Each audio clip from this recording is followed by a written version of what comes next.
Back on December 31st, 2015, I was filming on location in the then vacant lot adjacent to St. Mark's Church.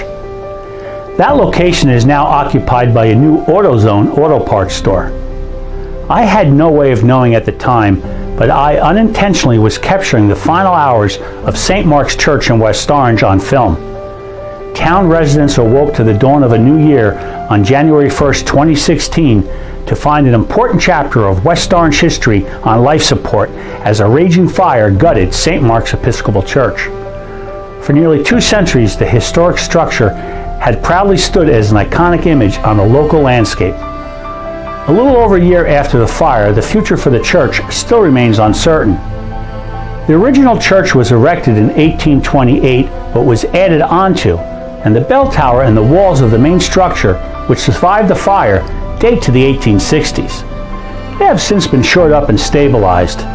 There is talk about restoring the structure, but it remains doubtful if the church can ever be brought back to its condition before the fire. One thing noticeably missing from most churches this age is a cemetery adjoining their property. But that don't mean St. Mark's doesn't have a graveyard. It's just not located here. Given the circumstances of the fire, that's probably a blessing in disguise. Although much of the church history was lost in the fire, there is still some of the church history that dates to 1836 and survives in the graveyard, not here, but just down the road in Orange.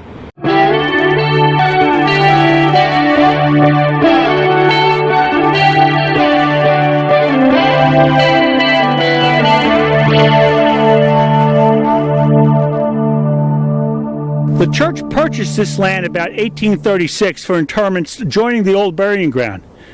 Since then, it has been used continuously for burials until 1955. However, due to financial hardships and decreased membership in the church beginning in the 1960s, the cemetery began a downward spiral as it subsequently fell into disrepair, plagued by both neglect and vandalism. It might very well have stayed that way if fate had not intervened in a roundabout way. The busy corner of Main Street and Scotland Road in Orange easily conceals its historic surroundings. Here peacefully lies many weather-beaten graves quietly peering through a portal of time from a distant past. Many of their names are now forgotten and are slowly vanishing into oblivion as tombstones crumble and deteriorate from both time and neglect. But thanks to the devoted efforts of one West Orange man, important links to our local history are being resurrected, one grave at a time. Before the current owners of St. Mark's purchased the church in 2015, the church had been vacant for several years. In 2004, Vincent Dahmen, head deacon of the Lamb of God Fellowship, began renting the vacant St. Mark's Church. He had intended it to be a long-term stay, but after a few years passed, the rent was raised, and it became doubtful if Dahmen could stay long-term. The year was 2007, and that was when Dahmen first learned of the long-forgotten St. Mark's Cemetery in nearby Orange. It was brought to his attention by the diocese, and they offered him a rent reduction in exchange for cleaning up the graveyard, which had long been neglected and badly overgrown with weeds. Dahmen agreed, and the arrangement worked for a few years. But by 2009, the costs of Dahmen staying at St. Mark's Church were more than his congregation could afford, and he was forced to leave the church, but not the cemetery. He stayed behind as a volunteer to continue at his own expense cleaning up and restoring St. Mark's. Dahmen first appeared on Discover West Orange in the spring of 2014 with Brian Kramer, a fellow parishioner who worked with them at the cemetery. Kramer has since moved on to Oregon, but Dahmen, as I mentioned, is still committed to this important work. I recently went on location to St. Mark's Cemetery to speak with Vince Dahmen, and he reminded me about the time when he didn't even know a cemetery existed there, but agreed to the diocese's offer to clean it up for a rent reduction. I didn't even know about the cemetery. I didn't know it existed, didn't know it was here. So their recommendation was something we wanted to consider. So I came over here, I looked it over, and I realized what happened was, over the years, it's become overgrown. There was a lot of weeds. People had dumped a lot of trash. And some people had visited and were complaining to the town and the state cemetery board that the place was strewn with garbage and that it was overgrown, and they couldn't possibly visit any of their ancestors that are buried here. So the diocese wanted to do something to clean it up. Well, that was in December of 2007, and it was quite an undertaking. I came here 2 or 3 times a week. I had a cargo van. I must have pulled 50 truckloads of construction debris out of here. There was a point in time where contractors would just back up a truck and they would dump. And you've probably heard the saying, everything but the kitchen sink. Well, I had the kitchen sink too. Condition of the cemetery when I first got here, the weeds were 5 to 6 feet high. Where I'm standing right now, the weeds were definitely over my head. In those weeds, sort of hidden from view, there was a lot of construction debris. Most of it was towards the very rear of the cemetery. So we used to joke that the weeds were good because it hid the trash. Was it recognizable as a graveyard? No, it wasn't. You would never recognize it as a graveyard. It looked like a meadow. It looked like tall meadow weeds. It covered everything. In the process of cleaning it up, and as the weeds started to get cut down, I found all these headstones that you see lying around here. Now, some of them were erect, as you see now, but a lot of them over time, because the ground shifts, they fell over. Some of it as a result of vandalism. They were on the ground, and because of the weight and the changing seasons and the condition of the soil, a lot of them would start to sink into the ground, and eventually they would just disappear. Now, as I started to read the names and the dates and the headstones that were here, I started to become interested in who these people were. So one of the things I did was I started putting their names in the internet and seeing what I could come up with. What resources do you use to find graves, and how helpful have old maps been? There's a couple of things that I use. The diocese, while they were transferring documents and files and records from St. Mark's Church into their diocese offices in Newark, they found a large round steel pipe. And they opened the pipe up and they found what they described as the Dead Sea Scrolls.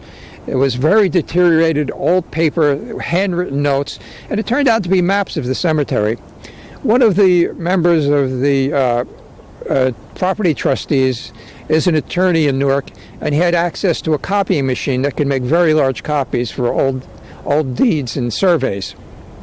So he gave me a copy of those, and it's about 12 pages. I also found a book written by Carol Personette Comfort. She's an older woman that lives in California. I've never met her, but we must have exchanged 500 emails on this. And I got her book, I started reading it, and I started to notice that some of the entries in the book, the names of the people, the dates of death, they weren't quite correct. So I found an email address for her. I contacted her, and she said, if you find anything else, let me know. So I started taking pictures and sending them to her and sending her notes. And she responded one day, and she said, you know what? There's so much information here, I think I might want to publish a second edition of my book. So she said, would you help me? Would you do the field work? She says, I can't come to New Jersey. She says, my husband is older, he's sick, and I take care of him. So with that, I did a lot of photography. I did a lot of note-taking and sent it to Carol Comfort, and she came out with a second edition of the book. Most people often associate old cemeteries with ghosts or unusual, unexplained happenings. Has anything like that ever occurred here? That's a really interesting question. Some unusual occurrences. I've had some rather strange people that have showed up and tried to approach me or talk to me. They weren't ghosts, though. They were scary, but they were not ghosts. Another thing that happened, I was taking pictures one day, and when I looked at the picture, got it up on the computer, there were round circles in it. And I showed it to several people, and they said, oh, those are orbs. Orbs are like an energy field that you find around cemeteries. So I started researching orbs, and as it turns out, that's not really true. Orbs never existed until the invention of digital cameras. And it had to do with the timing of when the picture was taken, and there was a light drizzle falling, and I actually was taking a picture of light that was reflected off of a raindrop by the headstone. So that's about the scariest thing that I ever came across. How do you go about getting flags or markers for the veterans that are buried here? And tell us about the process. Well, that's actually two different questions. Flags, initially I had just bought it out of my own pocket. On another occasion, I had approached the VFW in town, and they had donated some that I could use. And another occasion, church in Livingston, the Crossing Church, they had set up a memorial one year in memory of 9/11, and they had 3,000 flags on their front lawn. And when they were done with that holiday, they packed them up and put them in the basement. And I said, So I contacted them, and they had given me about 50 of them. I'm due to try and find some more, because I try to make sure that every veteran has a flag on his gravesite. But because of the weather, especially the rain and the snow, they tend to wear out, they tend to fade, and they tend to shred. So as time goes on, I do replace them, and I'm starting to run out now. If someone wanted to donate or help you with your purchase of supplies, how can they reach you? Well, there's a couple of ways you can reach me. You can call me. My number is 973-325-9081. Or if you prefer to email me, my email address is vdahmen1, the number 1, at gmail.com. And I'd be happy to, any help or any assistance you want to give me would be deeply appreciated. Is it hard not to take your work home with you? And how does it affect your life away from the cemetery?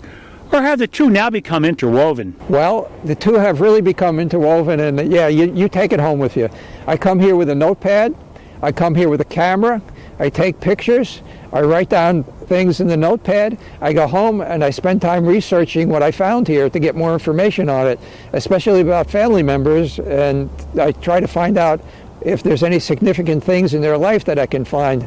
And I use the typical resources like Ancestry.com, Genealogy Bank, and of course Carol Comfort's book on the cemetery is my main resource. I have some long steel rods that are about 3 feet long, and if I see the base of a headstone but no headstone, that's usually a clue that it may actually be there. It may have toppled and sunk into the ground. So I'll take the steel rod and I'll press down into the ground, and I can go down maybe 4, 5, 6 inches.